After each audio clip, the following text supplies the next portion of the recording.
Look, Iran right now is an economic mess. They're going through hell. The sanctions have hit them hard. More sanctions are going to be put on, a lot more. It's hard to believe you can even put on, but it's a mess. All I want is no nuclear weapons. Under the horrible Obama deal, he gave them $150 billion. He gave them $1.8 billion in cash. Think of that, in cash.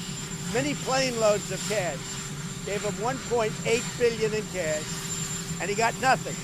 But the thing he really didn't get was good inspection rights, because the most primary places you couldn't go to, you couldn't inspect. We haven't seen them in years.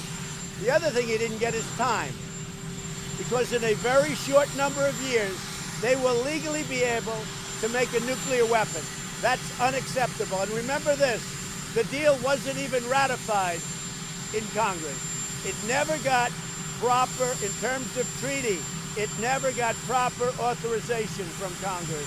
So with all of that, it was very important to me, so we'll start all over. We could have a deal with them very quickly if they want to do it. It's up to them. But if Iran wants to become a wealthy nation again, become a prosperous nation, we'll call it, let's make Iran great again. Does that make sense? Make Iran great again. It's okay with me.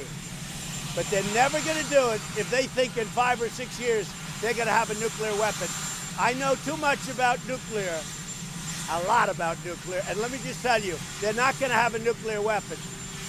If that's safe, and it has very little to do with the oil, because again, China gets its oil 91%, Japan gets its oil 60%, Indonesia, so many other countries.